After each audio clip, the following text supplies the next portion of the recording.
आज की important class में आप सभी लोगों का स्वागत है। तो नंबर सिस्टम का हम लोगों ने 3 पार्ट कंप्लीट कर लिया था। लेसन 3 हो चुके थे। आज हमारा लोग का 4th लेसन है।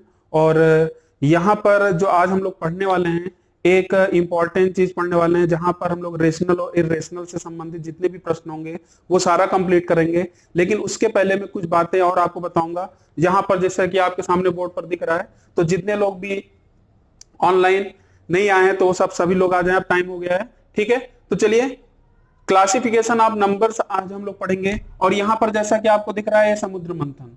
अब मैंने यहाँ समुद्र मंथन नाम क्यों दिया है, तो यहाँ पर देखिए सबसे पहली बात तो क्लासिफिकेशन ऑफ नंबर्स जब आप पढ़ते हैं तो सबसे पहले आपको संख्याओं के बारे में जानना बहुत जरूरी है। जैसे आप नंबर सिस्टम जब आप पढ़ते हैं तो बहुत सारे स्टूडेंट ऐसे हैं जिनको यही नहीं पता है कि होल नंबर, जिसे हम लोग पूर्ण संख्या बोलते हैं, क्या होता है। ठीक है, नेचुरल नंबर हो गया आपका, पूर्ण वर्ग संख्या होता है, पूर्ण संख्या होता है। बहुत सारे नंबर ऐसे हैं जिन्हें हमें पता ही नहीं है। परमेय अपरमेय अगर पूछा जाए तो काफी लोग डिफिनीशन तो पता है लेकिन उस हिसाब से पूरा सही नहीं बता पाते, कुछ ना कुछ वहां गलतियां हो जाती हैं। तो आज की क्लास में वैसे तो हम लोग देखेंगे परमेय अपरमेय पूरा कंप्लीट, लेकिन यहाँ पर जैसा कि आपको सामने दिख रहा है क्लासिफिकेशन ऑफ नंबर्स, इसके साथ बहुत सारे ऐसे नंबर हैं जो हम लोग को बारी बारी से पढ़ने हैं। जैसे आपको पता होगा अभाज्य, अभाज्य संख्या और भाज्य संख्या, जिसे हम लोग प्राइम नंबर और कंपोजिट नंबर बोलते हैं, वहां से भी बहुत सारे क्वेश्चन एग्जाम में बनते हैं। तो यहां से 100% आपके एग्जाम में क्वेश्चन आएगा। तो मैं यहाँ पर ऐसा नहीं कि मैं क्लासिफिकेशन ऑफ नंबर स्टार्ट तो कर रहा हूं, मैं थोड़ा सा स्टार्ट करूंगा यहाँ पे, लेकिन यहाँ पर जो भी टॉपिक आएगा मैं उसको पूरा कंप्लीट करते चलूंगा। तो आज का जो टॉपिक आपके लिए इंपॉर्टेंट होगा वो रहेगा आपका परमेय और अपरमेय संख्या। उससे आज का जब आप वीडियो देखेंगे, ये मेरी पूरी गारंटी है कि यहाँ पर परमेय अपरमेय से आप कोई भी क्वेश्चन कर सकते हैं, कभी भी गलत नहीं होगा। इनफैक्ट दोबारा पढ़ने की जरूरत भी नहीं है। ठीक है, तो देखिए आप कहीं भी पढ़े हो, लेकिन यहाँ पर जब मैं आपको पढ़ाऊंगा आपको कुछ ना कुछ नई चीजें बताऊंगा, जहां पर आपको क्लास में ही मैं सारी चीजें याद कराने की कोशिश करूंगा। उसके अलावा आपको पता है कि आजकल एग्जाम में स्टेटमेंट वाइज क्वेश्चन ज्यादा आते हैं, खासतौर से जो पीसीएस यूपी पीसीएस की तैयारी कर रहे हैं, आईएएस की तैयारी कर रहे हैं, वो स्टूडेंट खास तौर से ध्यान दें मेरी बातों को, कि वहां पर आपके एग्जाम में स्टेटमेंट वाले क्वेश्चन ज्यादा आते हैं।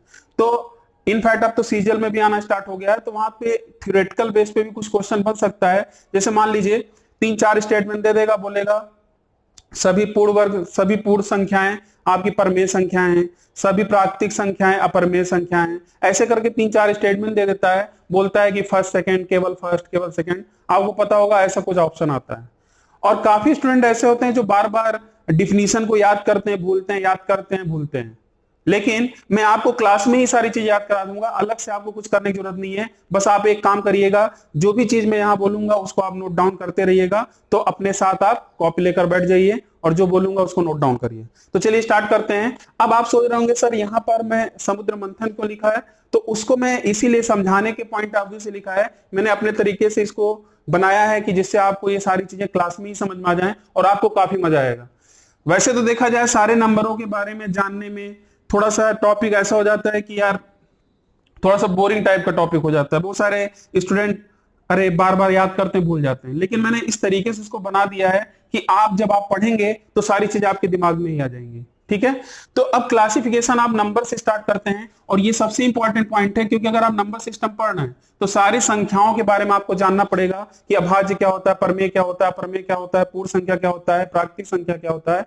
सब संख्याओं के बारे में जब तक नहीं जानेंगे तब तक स्टेटमेंट वाले क्वेश्चन का जवाब आप नहीं दे पाएंगे। ठीक है, तो मुझे पता है काफी लोग ये फेस करते हैं प्रॉब्लम, लेकिन ये मेरी गारंटी है कि जब आपका ये पूरा क्लासिफिकेशन आप नंबर्स में पूरा कंप्लीट करूंगा, जैसे आज की क्लास में स्टार्ट तो करूंगा, थोड़ा बहुत मैं डिस्कस करूंगा यहाँ पे, लेकिन जो आज का इंपॉर्टेंट टॉपिक रहेगा वो आपका रेशनल इरेशनल का रहेगा, परमेय और अपरमेय का रहेगा। उसको हम लोग पूरा कंप्लीट देखेंगे, उससे रिलेटेड क्वेश्चन देखेंगे जो एग्जाम में पूछे गए हैं। फिर एक दिन हम लोग देख लेंगे भाज्य संख्या और अभाज्य संख्या से रिलेटेड जितने भी क्वेश्चन बनते हैं वो देखेंगे, और भी छोटे छोटे क्वेश्चन देखते जाएंगे। और जैसे ही सारे नंबरों के बारे में नंबर हम पढ़ लेंगे तब मैं आपके सामने स्टेटमेंट वाले क्वेश्चन यहां लेकर आऊंगा, जहां पर आपको काफी प्रॉब्लम होती है। और फिर आप देखिएगा, आप 2-3 वीडियो जो लगातार मैं इधर बनाऊंगा क्लासिफिकेशन ऑफ नंबर्स पे, उसको आप बराबर देखते चलिएगा। और फिर जिस दिन हम लोग स्टेटमेंट वाले लेंगे तो वहां पर मैं यहाँ क्वेश्चन लिखूंगा और आप 100% आंसर क्या करेंगे, सही करेंगे।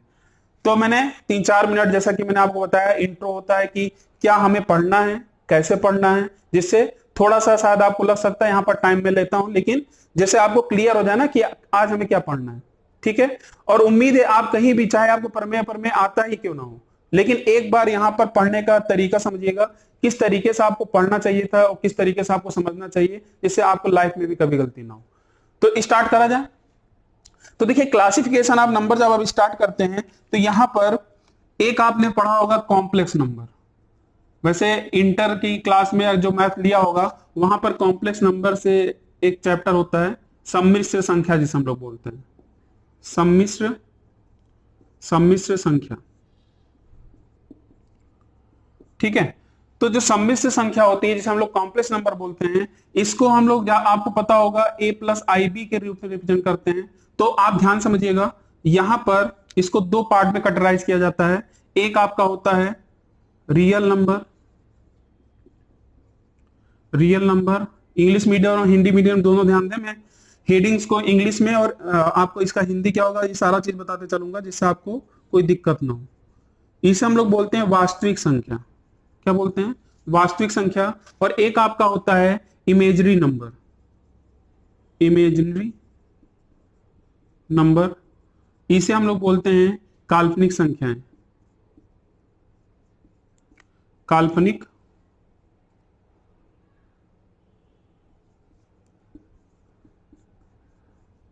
काल्पनिक संख्याएं, ठीक है।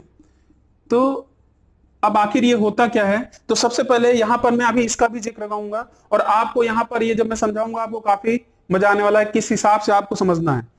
यहां पर थोड़ा ध्यान दीजिएगा, ये जो काल्पनिक संख्या है, जो इमेजरी नंबर है, यहां से बस छोटी सी दो तीन बातें पूछी जा सकती हैं, बस उसको आप नोट डाउन कर लीजिएगा। और ये कॉम्प्लेक्स नंबर आपके सिलेबस में नहीं है, ध्यान रखिए। लेकिन हम लोग पूरा संख्याओं के बारे में जान रहे हैं, कहां से सारी संख्याएं निकल कर आ रही हैं, उसी के बारे में तो जानना है।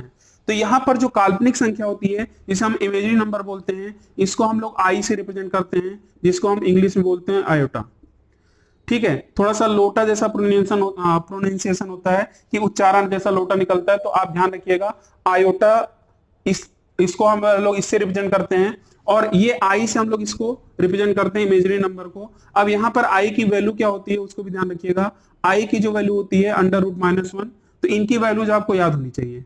आई स्क्वायर अगर हम करेंगे तो यहाँ से आपका -1 आ जाता है, अगर आई क्यूब करेंगे तो आपका -i आएगा, और i की पावर अगर 4 करेंगे तो आपका आ जाएगा 1। तो इस पॉइंट को आप नोट कर लीजिएगा। मान लीजिए ऐसे रिप्रेजेंट कर सकता है, i की वैल्यू क्या होगी, ये सारी चीजें आपको पता होनी चाहिए। मान लीजिए मैंने आपसे पूछ दिया i की पावर 48 क्या होगा, तो आप बता सकते हैं, क्योंकि i की पावर 4 बराबर 1 है, तो इसकी वैल्यू भी अगर आप इसको सॉल्व करेंगे तो क्या आएगा, 1 आएगा। वैसे ये सब जनरली पूछा नहीं जाता, लेकिन थोड़ा सा बस आइडिया आपको होना चाहिए। अब यहां पर हम लोग आते हैं, ध्यान समझिएगा, अब हमारी बात ध्यान समझिएगा। यहां पर मैंने लिखा है समुद्र मंथन। जैसा कि आपको पता है कि जब समुद्र मंथन हुआ, जिसमें राक्षस लोग और देवता लोगों के बीच में जब समुद्र मंथन किया गया, तो वहां पर बहुत सारे समुद्र मंथन करने के बाद बहुत सारे हीरे जवाहरात, अमृत, विष, बहुत सारी चीजें निकली वहां से, आपको अच्छे से पता है स्टोरी। तो मैं उससे रिलेट करके आपको समझा रहा हूं, जिससे आपको समझ में आ जाए। यहां पर जैसे मैंने समुद्र मंथन लिखा है, तो समुद्र मंथन का मतलब ही है कि नंबरों का मंथन, मतलब संख्याओं का मंथन। और हम लोग की क्लास में यहाँ पर जो पढ़ रहे हैं, हम लोग पढ़ रहे हैं संख्याओं का मंथन कैसे किया जाए, ठीक है। और यही चीज अगर समझ गए तो आपकी सारी चीजें क्लियर हो जाएंगी। तो अब हम लोग रिप्रेजेंट करते हैं, जैसे मान लीजिए समुद्र, अगर आपका पूरा समुद्र से ही सारी चीजें निकल कर आई, तो हम लोग यहाँ पर समझते हैं कि ये जो आपकी वास्तविक संख्या है, जो रियल नंबर है, इसी को हम लोग रिप्रेजेंट करेंगे जस्ट लाइक सी। इसको हम लोग समुद्र के जैसा इसको मान लेते हैं कि भाई यही समुद्र है, और यहां से जितनी भी संख्याएं पढ़ेंगे आप ध्यान दीजिएगा, क्योंकि ये सारी चीजें अब आपको पढ़ना नहीं है। जितनी भी संख्याएं आप पढ़ेंगे, चाहे अभाज्य हो जाए, चाहे भाज्य हो जाए, चाहे सम विषम संख्या, चाहे जितनी भी संख्या की हम अगर बात कर रहे हैं यहाँ पर, परमेय अप्रमेय, वो सारे किसके अंतर्गत आएंगे, वास्तविक संख्या के अंतर्गत। क्यों? क्योंकि इसी को तो मैंने समुद्र माना है, और इसी समुद्र से सारी चीजें निकल रही हैं। इसका मतलब मैंने इसी नंबर को, इस जो ये आपका जो रियल नंबर है, इसी को हम लोग रिप्रेजेंट कर देते हैं -∞ से +∞। मतलब एक आप खुद समझ सकते हैं, -∞ से ∞ का मतलब क्या होता है, इसके अंदर सारी संख्याएं समाहित हैं, इसीलिए मैंने इसको जस्ट लाइक सी कह दिया है, और ये आपका समुद्र के जैसा है, ठीक है। देखिए आप ध्यान समझिएगा, देखिए मैं एकदम बेसिक से समझाऊंगा, जिससे आपको टाइम तो देखिए थोड़ा सा देना पड़ेगा, लेकिन हाँ एक बार अगर आप वीडियो देख लेंगे तो आपको दोबारा कुछ भी पढ़ने की जरूरत नहीं है, ये मेरी गारंटी है। तो अगर ये आपका समुद्र है और यही आपका मान लीजिए नंबरों का पूरा समुद्र है और यहीं से तो सारी चीजें निकली होंगी, चाहे मैं कोई भी नंबर की बात करूंगा, चाहे मैं दशमलव संख्या की बात करूं, डेसिमल नंबर की बात करूं, चाहे मैं आपका यहां पर चाहे मैं इंटीजर की बात करूं, किसी भी संख्या की बात करूं, वो सारे इसके अंतर्गत आएंगे। तो जब हम लोग स्टेटमेंट वाइज क्वेश्चन करते हैं तो जैसा कि आप देखा होगा एक क्वेश्चन आपके एग्जाम में आता है, स्टेटमेंट जब आता है तो इसमें एक दो स्टेटमेंट ऐसे भी होते हैं। बोला पूछा जाता है क्या सभी वास्तविक संख्याएं, ध्यान समझिएगा, क्या सभी वास्तविक संख्याएं परमेय संख्याएं हैं, पहला स्टेटमेंट, और इसी को पलट कर देता है क्या सभी परमेय संख्याएं वास्तविक संख्याएं हैं। अब ये मैंने दो स्टेटमेंट बोला है, तो आप ये बताइए कौन सा स्टेटमेंट आपका सही है गलत है, पहला और दूसरा जो स्टेटमेंट मैंने बोला है। क्या मैंने बोला, सभी वास्तविक संख्याएं परमेय संख्याएं हैं, पहला स्टेटमेंट। दूसरा स्टेटमेंट बोला सभी परमेय संख्याएं वास्तविक संख्याएं हैं। अब आप बोलेंगे कि सर अभी तो मैंने आपने परमेय पढ़ाया नहीं और आपने पूछ लिया। क्योंकि मैं पूछ सकता हूं, क्यों, क्योंकि आपने बताया कि भाई यही तो आपका समुद्र है, इसका मतलब इसमें से सारी संख्याएं निकल रही हैं, तो इसके अंदर परमेय संख्या भी तो निकली होंगी, रेशनल नंबर। इसका मतलब अगर मैं बोलूंगा सभी वास्तविक संख्याएं परमेय संख्याएं तो गलत नहीं हो गया, क्योंकि भाई ये तो समुद्र है, इसके अंदर तो बहुत सारी चीजें, बहुत सारी संख्याएं निकल रही हैं, तो हम ये स्टेटमेंट गलत बोल देंगे कि सभी वास्तविक संख्याएं परमेय संख्याएं हैं। हाँ ये जरूर बोल सकते हैं कि सभी परमेय संख्याएं, सभी पूर्ण संख्याएं, सभी प्राकृतिक संख्याएं, वो सारी क्या होंगी, वास्तविक संख्याएं होंगी। क्यों, क्योंकि ये सारी परमेय संख्याएं कहां से निकली है, यहां से निकली है।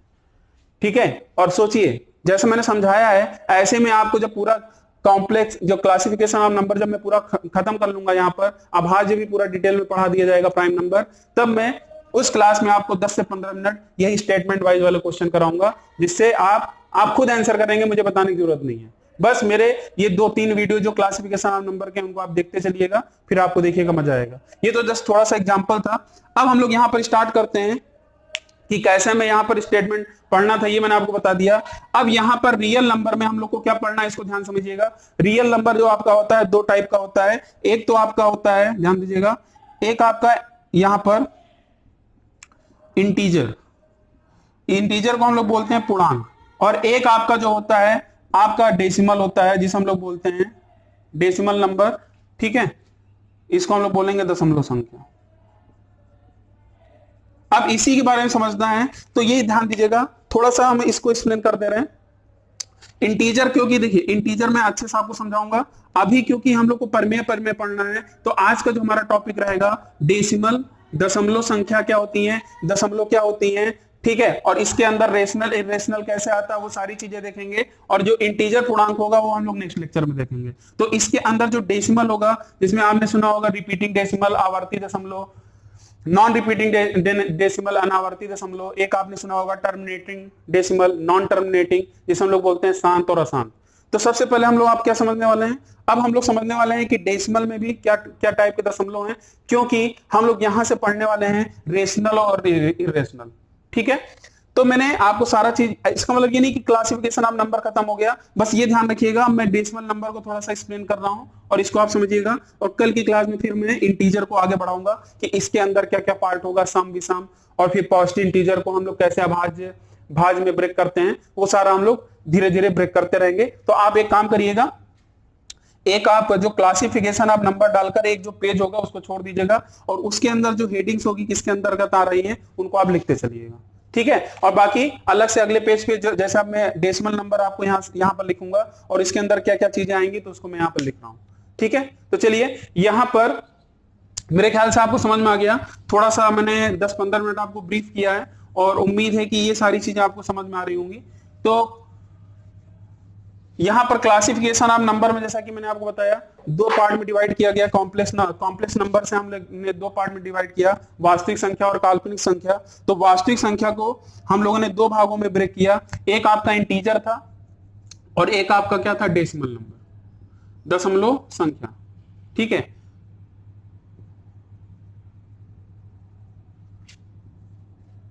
अब यहां पर थोड़ा ध्यान समझिएगा, क्योंकि अब मैं यहां पर एक क्वेश्चन आपसे पूछूंगा, फिर मैं आगे यहां पर एक्सप्लेन करूंगा। यहां पर जो डेसिमल नंबर होता है, डेसिमल नंबर यहां पर जो दशमलव संख्या होता है कितने टाइप के यहाँ पर हम लोग सीखेंगे, क्योंकि जब तक आप इसको नहीं सीखेंगे तब तक आप परमेय और अपर्मेय नहीं बता पाएंगे। अब मेरा एक क्वेश्चन है, आप जवाब दीजिएगा। मेरा ये क्वेश्चन है, what is a rational number. और काफी स्टूडेंट जिनको लगता है कि हमें आता है तो यहां पर गलती कर बैठते हैं, क्योंकि क्लास में भी जब मैं पूछता हूं तो पूरी डिफिनीशन एग्जैक्ट नहीं बता पाते हैं। जैसे आप ही से अगर मैं पूछ रहा हूं तो आप अपने मन में सोचिए कि रेशनल नंबर क्या होता है, या तो आप कमेंट करिए कि ये आपका जो रेशनल नंबर है जिसे हम लोग बोलते हैं परिमेय संख्या, ये क्या होता है। और मैंने आपको बताया भी है, मैं पूरा आपको पूरा कॉन्सेप्ट समझा दूंगा, आपके कोई क्वेश्चन छूटेंगे ही नहीं परमेय अपर्मेय पे, ठीक है, क्योंकि इंपॉर्टेंट टॉपिक है, छोटे मोटे एग्जाम में भी आता है, ध्यान दीजिएगा। तो रेशनल नंबर जो होता है क्या होता है, तो आप लोग में काफी लोग क्या बताते हैं, डिफिनीशन सुनिएगा। रेशनल नंबर परमेय संख्याएं वो संख्या होंगी जिसे हम P बाई क्यू के फॉर्म में लिखते हैं। कुछ स्टूडेंट ये जवाब देते हैं। फिर कुछ स्टूडेंट ये बोलते हैं वो संख्याएं जिसे हम P बाई अंश और हर के फॉर्म में लिखें जहां पर Q does not equal to 0 होता है। मतलब ऐसा ऐसा आपका स्टेटमेंट आता है।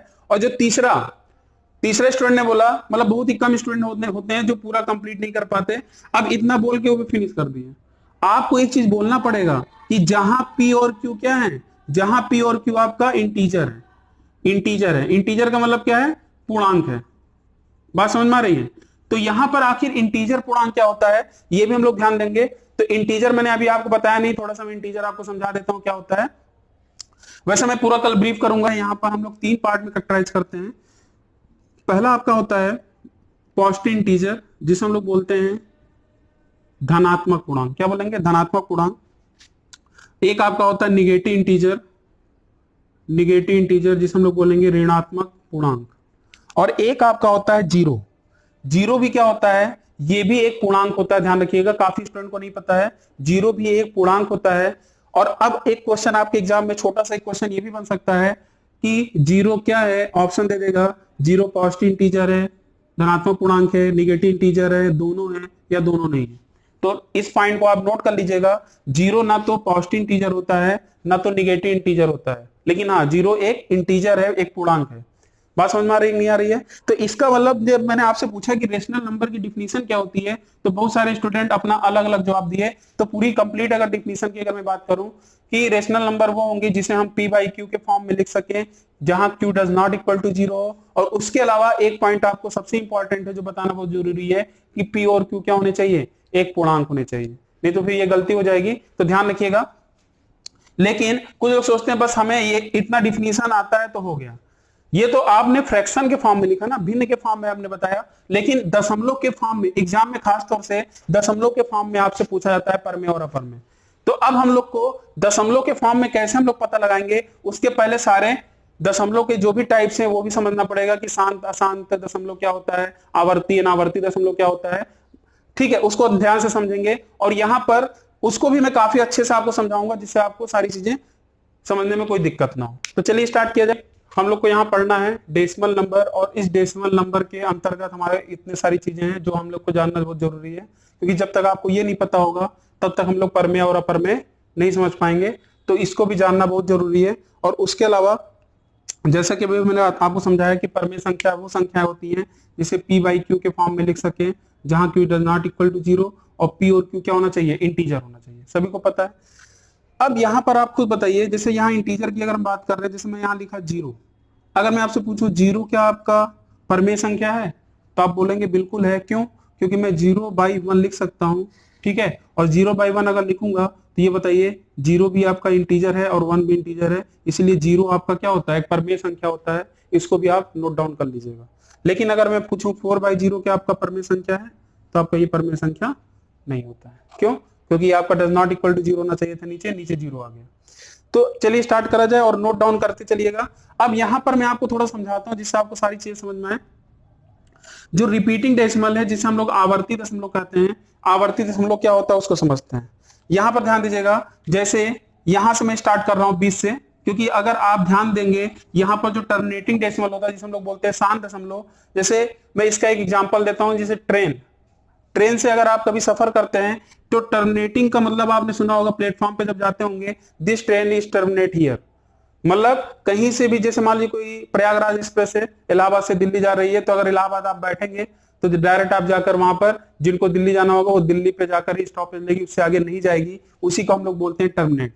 तो देखिए समझना बहुत जरूरी है, इसलिए मैंने इंग्लिश में भी आपको ये सारी चीजें बता रहा हूँ, टर्मिनेटिंग का मतलब क्या है और नॉन टर्मिनेटिंग का मतलब क्या है। अब पता चला, ध्यान दीजिएगा। अब मान लीजिए यहां पर आपसे पूछा गया कि शांत दशमलव होता क्या है संख्याओं के फॉर्म में, तो जैसे मैंने ट्रेन का एग्जांपल दिया, कहीं ना कहीं वो रुक ही जाएगी। तो जैसे मान लीजिए आपने कोई भी दशमलव संख्या लिखना स्टार्ट किया 0.345 और ये यहाँ पे जाकर रुक गया, तो इसी को तो हम बोलेंगे ना शांत दशमलव। अब यही चीज क्या हो जाए, यही चीज अगर आगे बढ़ती चली जाए, जैसे मैंने लिखा 0.56789 और ये डैश डैश में आगे बढ़ाता ही जा रहा हूं, तो ये क्या हो जाएगा, आसान दशमलव, नॉन टर्मिनेटिंग डेसिमल। इसका मतलब ये ऐसी ट्रेन है, ऐसा पेट्रोल डीजल पिया हुआ है जहां से ये कभी रुक ही नहीं पाएगी, और इसीलिए ये आपका नॉन टर्मिनेटिंग डेसिमल हो जाएगा। तो आपको कुछ चीजें होंगी जो आपको समझनी पड़ेंगी, और इसी तरीके से अगर आप समझेंगे तो कभी भूलेंगे नहीं। तो नॉन टर्मिनेटिंग डेसिमल क्या होता है, समझ में आ रहा है? ठीक है, तो चलिए अब आते हैं रिपीटिंग डेसिमल में। रिपीटिंग डेसिमल का मतलब ये है कि कोई भी अगर दशमलव वाली संख्या है, जैसे मान लीजिए मैंने एग्जांपल लिया, रेड मार्कर का यूज कर रहा हूं, 0.345 है और 0.345 इस तरीके से आपका रिपीट हो रहा है, तो इसी को हम लोग बोल देते हैं रिपीटिंग डेसिमल। और 0.345 को हम यहां पर जब रिप्रेजेंट करते हैं इस तरीके से बार लगाकर रिप्रेजेंट करते हैं। क्लियर है? और ऐसे ही अगर नॉन रिपीटिंग डेसिमल होगा तो नॉन रिपीटिंग का मतलब ये होता है जो रिपीट ना करे, जो रिपीट ना करे। तो अब मैं यहां पर आपको सारी चीजें एक्सप्लेन करके समझा रहा हूं कि आखिर वो कौन सी संख्या होंगी जो आपकी परमेय अपर्मेय के अंतर्गत आएंगी डेसिमल में। तो यहां पर भी काफी लोग याद करते हैं, तो याद करने की जरूरत नहीं है, मैं आपको एग्जांपल देकर समझाता हूं। जैसे मान लीजिए मैंने पूछा 1/2 क्या होता है, तो आप बोलोगे 1/2 तो परमेय संख्या होता है, क्योंकि इसको हम दोनों ही क्या होते हैं, इंटीजर होते हैं। तो 1/2 को क्या हम 0.5 लिख सकते हैं, और जैसे 0.5 आपने लिखा तो क्या बताइए 0.5 ये टर्मिनेट हो गया, टर्मिनेट हो गया। इसका मतलब अगर 1/2 परमेय संख्या है तो 0.5 भी तो परमेय संख्या होगी। इसका मतलब एक चीज तो क्लियर हो गया कि जितने भी टर्मिनेटिंग डेसिमल हैं, अब आप पॉइंट नोट करिएगा, जितने भी टर्मिनेटिंग डेसिमल हैं, जितने भी शांत दशमलव संख्याएं हैं, वो हमेशा क्या होंगी, परमेय संख्या होंगी। जैसे 4/5 भी क्या है, परमेय संख्या है, इसकी वैल्यू आएगी 0.8।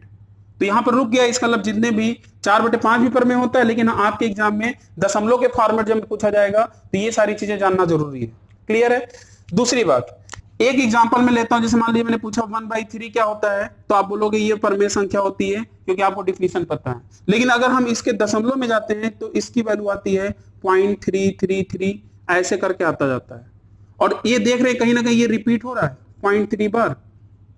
और इसके पहले मैंने आपको एक वीडियो भी बनाया था बार रिलेटेड से क्वेश्चन, उसमें मैंने 2 पार्ट बनाया है, तो अगर जिनको कन्वर्जन नहीं आता तो उस वीडियो को आप देख सकते हैं, मैं आपको एंड स्क्रीन पे दे दूंगा। ठीक है, तो अब आप खुद बताइए 1/3 अगर परमेय संख्या है तो 0.33 जो आपका डैश डैश करके है, 0.3 जो बार दिख रहा है, तो इसका मतलब ये भी आपका क्या होगा, परमेय संख्या होगा। तो दूसरा पॉइंट क्या हुआ, जितने भी बार वाले क्वेश्चन, जितने भी बार लगे अगर आपको डेसिमल दिखते हैं, या जितने भी आपके रिपीटिंग डेसिमल होंगे, वो हमेशा परमेय संख्या होंगी। क्या क्या मैंने बताया, जितने भी टर्मिनेटिंग डेसिमल होंगे शांत दशमलव, वो परमेय संख्या होंगी। जितने भी रिपीटिंग डेसिमल आपको दिखेंगे वो भी क्या होंगी, परमेय संख्या होंगी। सारी चीजें क्लियर हो ही जा रही हैं। अब आते हैं सबसे इंपॉर्टेंट बात, ध्यान समझिएगा। तो आपको मैंने 2 पॉइंट बता दिया कि जो आपका टर्मिनेटिंग डेसिमल और उसके अलावा जो रिपीटिंग डेसिमल होंगे, अगर वैसा कोई भी दशमलव दिखता है या बार से रिलेटेड, जैसे आपसे मैंने पूछा 0.34 बार, क्या ये परमेय संख्या है? बिल्कुल है। ठीक है, तो बार वाले जितने भी होंगे, जिसे हम लोग रिपीटिंग डेसिमल बोल सकते हैं, आवर्ती दशमलव बोल सकते हैं, वो सारी परमेय संख्या होंगी। क्लियर है? अब आपके सामने क्या दिक्कत है, ध्यान दीजिएगा। अच्छा ये बताइए 0.34 बार को अगर मैं ब्रेक करूंगा तो कुछ ऐसे तो आप लिखते हैं, तो इसका मतलब आप ये भी समझ रहे हैं जो 0.34 बार है, जो 0.34 बार है, क्या ये रिपीटिंग प्लस प्लस, और ये क्या टर्मिनेट हो रहा है, कहीं रुक रही है? नहीं रुक रही है, चलती जा रही कभी रुकेगी नहीं। तो इसका मतलब ये रिपीटिंग प्लस नॉन टर्मिनेटिंग है।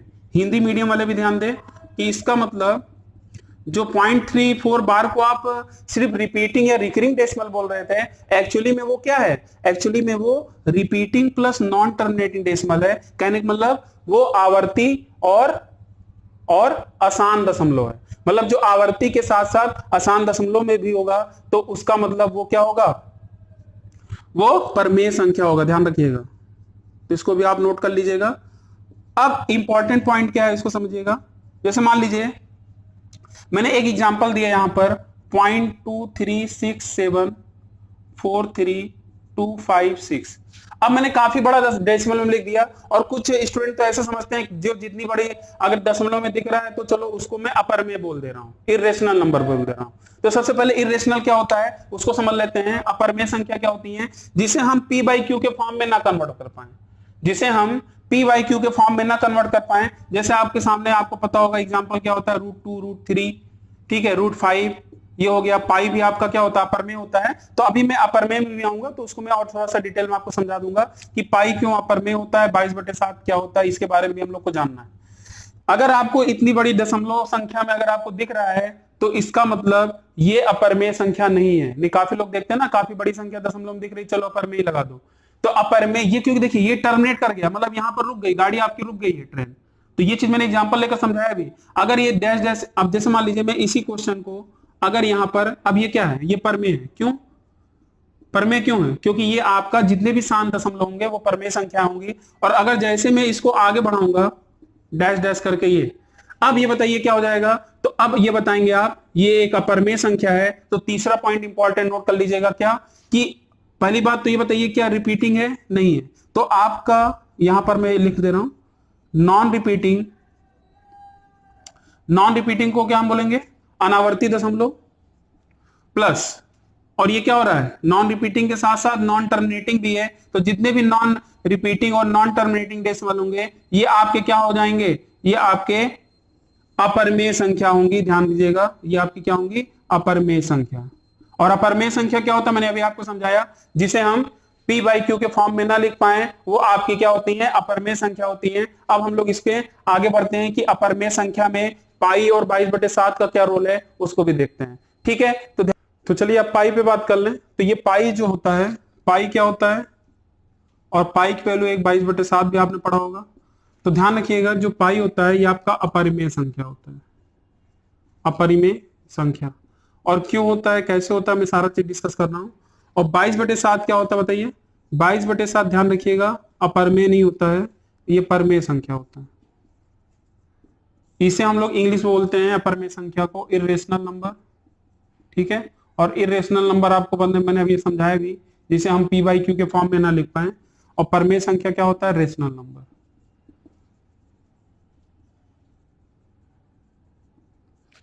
अब यहां ध्यान दीजिएगा, जब आप 22 में 7 का जगह भाग देंगे तो यहां पर ये आपका आएगा 3.142857, फिर 142857, मतलब ऐसे करके ये रिपीट होता जाएगा। अब आप सोच रहे हैं सर आपने ये तो याद किया है, मैं याद नहीं किया हूं। ये मैंने आपको मैजिक ऑफ 7 और 8 पे मैंने एक वीडियो बनाया था, जहां पर हम लोग किसी भी संख्या में 7 और 8 से भाग देकर तुरंत एक बार में बता देते हैं। तो अगर आपको वो देखना है तो आप कैलकुलेशन ट्रिक में जाकर देख सकते हैं, वहां पर आपको वो वीडियो मिल जाएगा। तो यहां पर ये बताइए क्या मैं इसको 3.142857 इसके ऊपर बार लगा सकते हैं।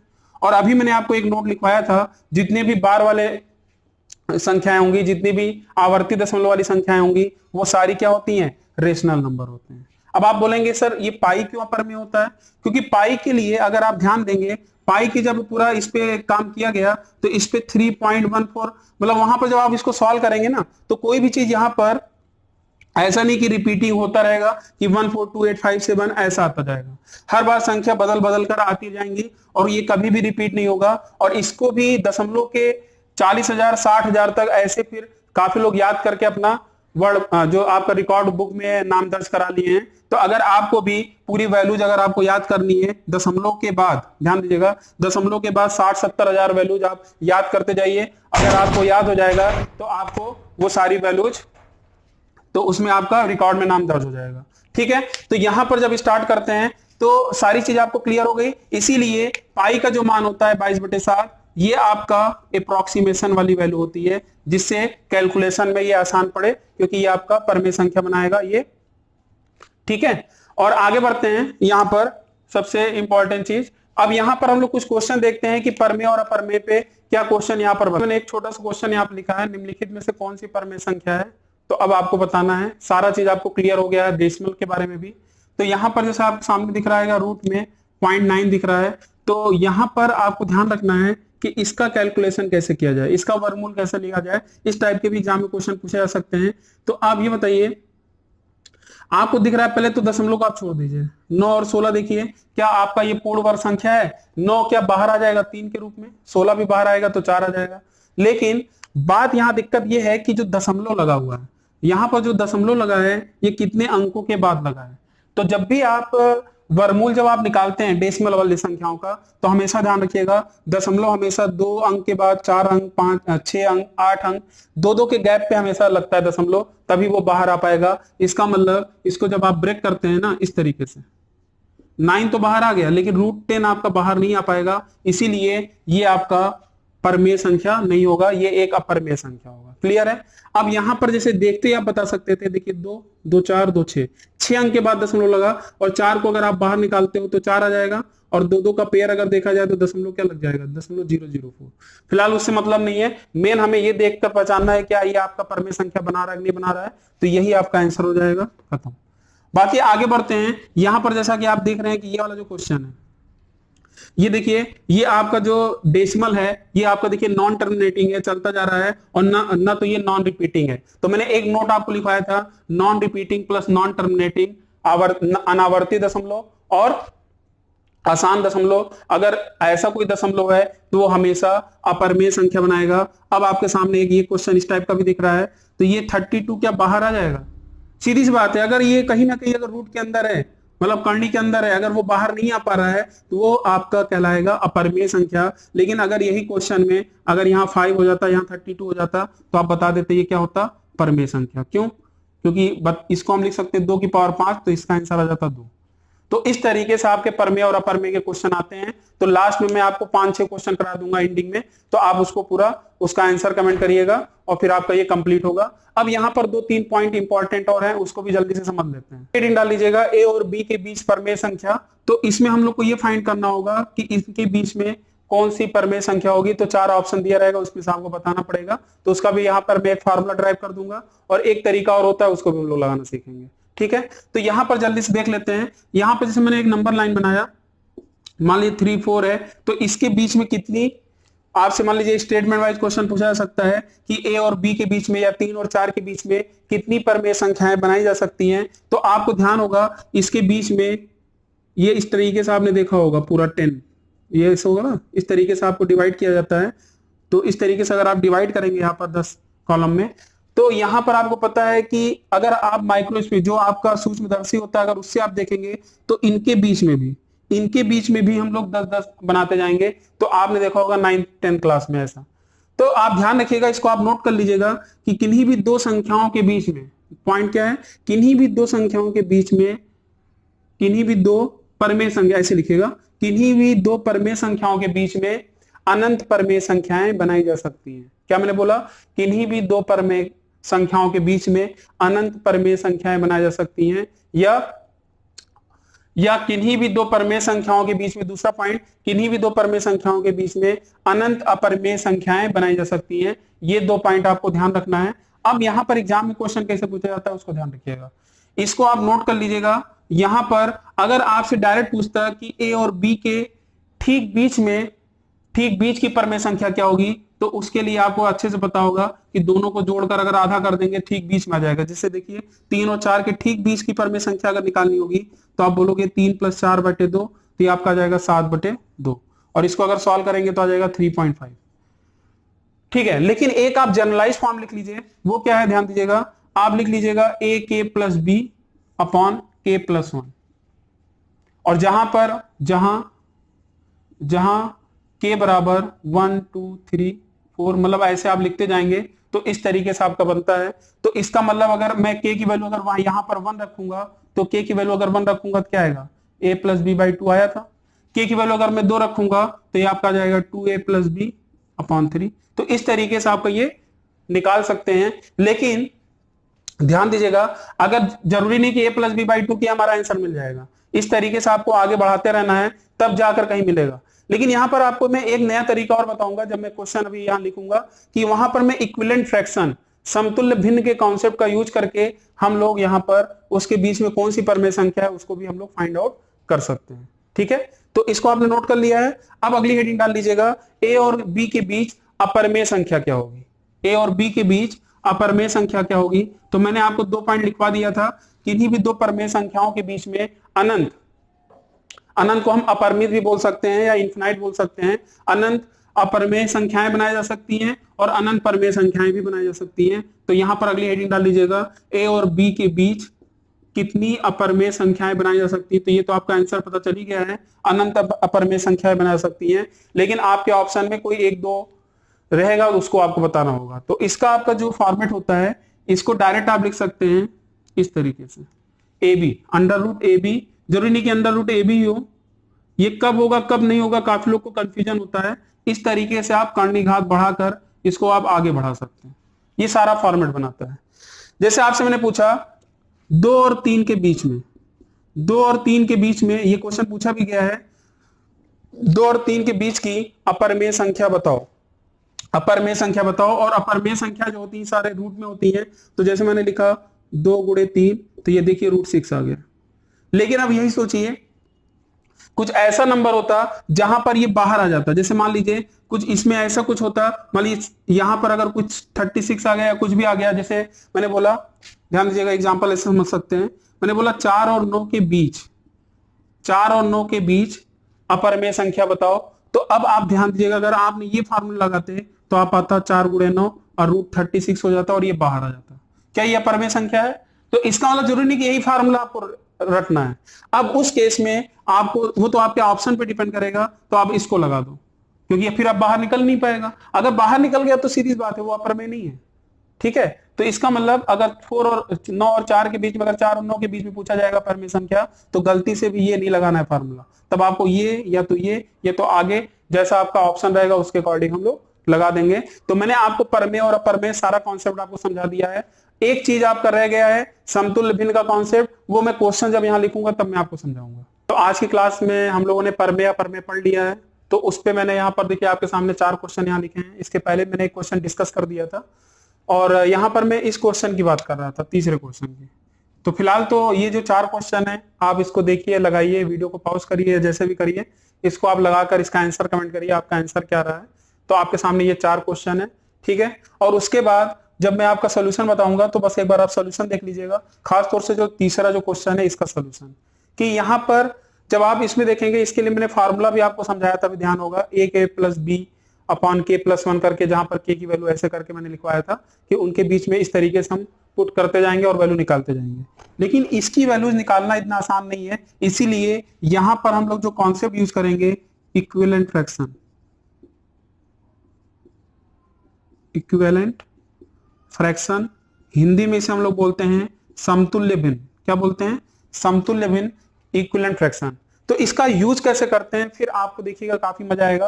और ऐसे बहुत सारे क्वेश्चन, 2-3-4 क्वेश्चन एग्जाम में पूछे गए हैं जहां पर कोई भी फार्मूला काम नहीं आने वाला है।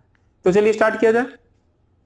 तो उम्मीद है कि आप लोग का आंसर आ गया होगा। तो आप देख सकते हैं, आप लोग काफी जल्दी आंसर कर सकते हैं। एक परमेय संख्या है, तो आपको पता है यहां पर जैसे आपने देखा कि कुछ लोग सोचते हैं ये रिपीट हो रहा है, रिपीटिंग हो रहा है, और आप तुरंत गलती से पता चला ना कि आपको दिख नहीं रहा, पता चला ये 0-8-2-0 हो गया, आपको लगता है कुछ एक पैटर्न जनरेट हो रहा है। पैटर्न से नहीं मतलब है, कोई चीज अगर रिपीट हो रहा है तो अगर 1-0 है तो 0-0 ही रिपीट होना चाहिए था, 0-1। लेकिन यहां देख रहे हैं 1-0, फिर 2-0, फिर 3-0, फिर 4-0, तो इसका मतलब ये आपकी एक अपरिमेय संख्या है। √3 बाहर आ पाएगा? नहीं आ पाएगा, ये भी एक अपरिमेय संख्या है। पाई मैंने नोट डाउन करवा ही दिया था कि पाई एक अपरिमेय संख्या होता है। क्यों होता है? 22/7 क्या होता है, मैंने सारा बता दिया है। और ये तो कई बार एग्जाम में पूछा भी गया। और आपके सामने एक क्वेश्चन ये दिख रहा है 1.543, और ये रिपीट होना स्टार्ट हो गया। इसके अलावा 543 रिपीट हो रहा है, तो इसके ऊपर हम बार लगा सकते हैं। और जितने भी बार वाले आपके दशमलव इस टाइप के अगर बन जाते हैं तो इसका मतलब वो हमेशा एक परमेय संख्या होती है। तो पहले का ऑप्शन क्या हो जाएगा? डी। देखिए दूसरा क्वेश्चन है, इसमें से आपसे पूछ रहा है अपरमेय संख्या कौन सी है, तो ये बताइए। ये तो परमेय है। √9 भी देखिए बाहर आ जाएगा 3, तो ये भी परमेय है। यहां पर मैंने अभी आपको दशमलव वाला कॉन्सेप्ट समझाया था। 4 को अगर हम बाहर निकालेंगे 2 आएगा, और दशमलव हमेशा 2 के मल्टीपल पे लगा होना चाहिए, मतलब 2 के पहाड़े पे लगा होना चाहिए। देखिए 2 के अंक के बाद दशमलव लगा है, इसलिए ये भी बाहर आ जाएगा। लेकिन जब आप यहां पर आएंगे 36 तो बाहर आ जाएगा, लेकिन दशमलव अगर ध्यान दें 1 2 3 4 5 6 7, मतलब ये 7 अंक के बाद दशमलव लग गया, क्या 2 के पहाड़े में 7 आ रहा है? नहीं आ रहा है, इसका मतलब ये बाहर नहीं आ पाएगा। इसका मतलब यही आपका यही आपका क्या है, अपरमेय संख्या होगा, आंसर ही हो गया। तो इस तरीके से आपको करनी में भी देकर आपको फंसा सकता है। उम्मीद है जितना मैं बताऊंगा इससे बाहर कुछ आएगा नहीं। चलिए तीसरे वाले पे हम लोग बाद में आते हैं। चौथे वाले पे आ जाते हैं। यहां पर आपके सामने दिया है 1/7 तथा 1/5 के मध्य परमेय संख्या बताओ। तो अब आप ध्यान दीजिएगा, काफी लोग जल्दबाजी में क्या करते हैं, इसको जोड़ देते हैं। तो यहां से देखिए आपका आ जाता है 12/35 और पहले ही ऑप्शन आपको दिख रहा है और आंसर लगा दिया। लेकिन मैंने आपको क्या बताया था, इसको जोड़ने के बाद इसका आधा भी करना पड़ता है, और आधा का मतलब ये फिर 2 से कट जाएगा, तो 12/35 आंसर नहीं है। काफी लोग जल्दबाजी में इसको गलत कर सकते हैं। तो हमारा जो आंसर आएगा वो आएगा 6/35। तो हमारे यहाँ पर 3 क्वेश्चन हो चुके हैं। अब मैं इसको डिस्कस कर रहा हूं। मैं यहाँ पर आपका 5 मिनट टाइम लेना चाहूंगा, फिर जल्दी ये वीडियो फिनिश हो जाएगा। और देखिए जैसा कि मैंने आपको बताया भी था, लगभग अगर आपको यहाँ पर हमारी क्लास करनी है तो कम से कम ये मान के चलिए आपको 1 घंटा अपना आप लेकर चलिए, 45 मिनट जितना भी टाइम होगा। मैं कोई चीज छोड़ना नहीं चाह रहा हूँ, हर चीज में एकदम बेसिक से पढ़ाना चाह रहा हूँ। नहीं यही सारी चीजें शायद मैं क्वेश्चन करा कर यहीं पे बोल देता, अगर ऐसा है तो ये हो जाएगा, ऐसा है तो ये हो जाएगा। मैंने आपको पूरा हर एक चीज एक्सप्लेन करके समझाया। समुद्र मंथन का मतलब मैं इस तरीके से भी यूज कर रहा हूँ वर्डिंग का, कि आप जब आप पढ़ें तो आपको चीजें तुरंत देख के समझ में आ जाए। कब आपका टर्मिनेटिंग का मतलब क्या है, कैसे ट्रेन रुकती है, तो उस तरीके से मैंने समझाया जिससे आपको सारी चीजें क्लियर रहे। ठीक है, तो चलिए, और जिनको थोड़ा अगर कम समझ में आया तो एक बार फिर वीडियो फिर दोबारा देख लीजिएगा। तो यहां पर आप देख रहे हैं कि अब यहां पर इसको जोड़कर आधा करना, फिर के की वैल्यू रखने से काम नहीं चलने वाला है, क्योंकि आप देख रहे हैं ना यहाँ पर आपको युग्म बताना है। और जैसा कि आपको ये सामने आपके 2 ऑप्शन है, कल को मान लीजिए आपके एग्जाम में ऐसे ही ए वाले ऑप्शन में जहां पर जैसे 2 भिन्न दिख रहा है, ऐसे 6 भिन्न का 4 ऑप्शन दे दे, तब आप क्या करेंगे? तब आप क्या निकालने बैठेंगे? तो इसीलिए उन सारे कॉन्सेप्ट मतलब अगर आपको जल्दी लगाना होगा तब वहां पर आपको इक्विवेलेंट फ्रैक्शन का यूज करना होगा। और कैसे यूज करेंगे अब मैं वही आपको समझाने वाला हूं। ठीक है, तो चलिए देखते हैं इक्विवेलेंट फ्रैक्शन समतुल्य भिन्न का यूज कैसे करते हैं। आपको मैं एकदम बेसिक से बताऊंगा, देखिएगा आप आराम से कर सकते हैं। कैसे, ध्यान दीजिएगा। जब भी अगर इक्विवेलेंट फ्रैक्शन निकालना है तो सबसे पहले इक्विवेलेंट फ्रैक्शन होता क्या है उसको समझ लीजिए। जैसे मैंने बोला 3/8 है ना, 3/8 जो है, अगर मैं ऊपर नीचे इसमें 2 से अगर मल्टीप्लाई कर दूंगा क्या कोई फर्क पड़ेगा? अगर 3/8 में मैं ऊपर नीचे अगर मैं 3 से मल्टीप्लाई कर दूंगा क्या कोई फर्क पड़ेगा? क्योंकि जब इसको आप काटेंगे 3 से वही आएगा। तो हम बोल सकते हैं जो 6/16 है 3/8 का क्या है, समतुल्य भिन्न है, इक्विवेलेंट फ्रैक्शन है। 9/24 क्या है, 3/8 का इक्विवेलेंट फ्रैक्शन है। अब इसका फायदा क्या होने वाला है, क्योंकि आपके सामने अगर ये 3/8 है, 3/5 है, तो ऑप्शन अगर आप देखें तो फ्रैक्शन तो काफी बड़े बड़े फ्रैक्शन यहां दे दिए गए हैं। तो वहां तक पहुंचने के लिए आपको इसको पहले कन्वर्ट करना पड़ेगा। कन्वर्ट करने का मतलब यहां पर आप देख रहे हैं नीचे 120 है, और यही आपका डिसाइडिंग फैक्टर हो गया। इसका मतलब जो नीचे आपका 8 और 5 दिख रहा है, कुछ ऐसा यहां पर काम करना है कि यहां पर नीचे 120 आ जाए, और जैसे 120 बनेगा हमारा काम बन जाएगा। कैसे, समझिए। अब आप ये बताइए 3/8 है, क्या मैं इसको नीचे 120 अगर मुझे बनाना होगा तो मुझे यहां पर क्या करना पड़ेगा? तो 120 बनाने के लिए 8, यहां पर ध्यान दीजिएगा, अगर आप टेबल नहीं पढ़ पा रहे हैं तो 120 में 8 का डिवाइड कर लीजिए, तो ये आपका आ जाएगा 8 × 8 और ये आपका आ जाएगा 8×5 = 40। इसका मतलब मैं इसमें ऊपर नीचे 15 से मल्टीप्लाई कर दूंगा, तो जो 3/8 है ये बन जाएगा 45/120। 45/120, इसका मतलब 3/8 का जो समतुल्य भिन्न है वो क्या है, 45/120। ऐसे ही 3/5 को भी हम लोग कन्वर्ट कर लेते हैं। तो 3/5 को अगर कन्वर्ट करेंगे तो बताइए, तो इसको हम अगर कन्वर्ट करना है तो 120 कैसे बनेगा? तो आप 5 से इसमें डिवाइड कर लीजिए, 5 दूनी 10, 5 मतलब 24 से अगर मैं ऊपर नीचे मल्टीप्लाई कर दूंगा तो ये बन जाएगा 24, 48, 24 72, 72/120। तो हम बोल सकते हैं कि 3/5 का जो समतुल्य भिन्न होगा वो 72/120 होगा। तो इतना चीज आपका अगर क्लियर हो गया है तो इसका मतलब मैं 3/8 के स्थान पर 45/120 लिख सकता हूं, और 3/5 के स्थान पर क्या लिख सकता हूं, 72/120। अब इसका फायदा क्या होगा, क्योंकि आपको पता है कि ये जो फ्रैक्शन है इसके बीच में ही तो सारे परमेय संख्या हैं। तो 45 के पहले 44 इधर होगा, 72 के इधर क्या होगा, 73। तो इसका मतलब कहीं ना कहीं 45 के बाद देखिए 46, अगला जो भिन्न होगा 46/120 होगा, फिर अगला भिन्न क्या होगा 47/120 होगा, और ऐसे लास्ट में जाते जाते यहां पर 71/120 हो जाएगा, 71/120। तो ये बताइए इसमें से दोनों ही ये जो दोनों ही ऑप्शन है, दो दो ऑप्शन जो हमने दिया है यहाँ पर, एक एक ऑप्शन में आपके दो दो भिन्न है, तो इसमें से आपका दोनों ही इसके अंदर ही लाई करना चाहिए। तो 44/120 तो इधर आ रहा है, तो इसका मतलब पहला ऑप्शन होगा ही नहीं। यहां पर आते हैं, देखिए 71/120 तो यहीं पर है, अंदर है, लेकिन ये तो बाहर निकल गया। अब यहां पर अगर आप आए तो 45/120 और 53/120 में देखिए, ध्यान दीजिएगा, 45 तो देखिए ये 20 में है ही नहीं, क्योंकि वो डायरेक्ट इसी का है, तो इसका मुझे 20 में बताना था, तो 45 भी लाई नहीं करेगा। 51 और 71 देखते हैं, तो 51 देखिए, 51 भी यही कहीं ना बीच में आएगा और 71 भी कहीं ना बीच में आएगा, तो हमारा आंसर क्या हो गया, यही आपका 20 का परमेय संख्या होगा। उम्मीद है कि इस तरीके से आप ये कॉन्सेप्ट का यूज करके बड़े बड़े भिन्नों को भी आप देखकर बता सकते हैं कौन सा इसके 20 में परमेय संख्या लाई कर रहा है। बाकी ये देखिए 31 और 73, ये तो आपका 31 कहीं इधर होगा और 72 के आगे यहाँ 73 आ रहा होगा, ये तो वैसे ही बाहर निकल गया। तो इस तरीके से आप सोचिए, ऐसे बहुत सारे कल को एग्जाम में, यहाँ पर फिलहाल 2 ही भिन्न दिया है, ऐसे 6-6 का पेयर बनाकर भी आपको ऑप्शन दे सकता है। तब पता चला कि आप फार्मूला करेंगे तो सुबह हो जाएगा। तो आपको इस तरीके से इक्विवेलेंट फ्रैक्शन का यूज करके हम जल्दी करेंगे। तो आज की क्लास में हमारा लोग का परमेय और अपरमेय का कॉन्सेप्ट क्लियर हो चुका है। तो उम्मीद है कल हम लोग इंटीजर से फिर स्टार्ट करेंगे और क्लासिफिकेशन आप नंबर आपका चलता रहेगा, और एक एक टॉपिक लेकर हमें उस पे जितने भी क्वेश्चन है सारा कॉन्सेप्ट हम लोग क्लियर करेंगे। और लास्ट में जैसे क्लासिफिकेशन आप नंबर कंप्लीट होगा तो हम लोग स्टेटमेंट वाइज वाले भी क्वेश्चन करेंगे। जैसे एग्जाम में आपसे क्वेश्चन पूछा जाता है, क्या सभी पूर्ण संख्याएं परमेय संख्याएं हैं कि नहीं है, तो इस तरीके से स्टेटमेंट आता है।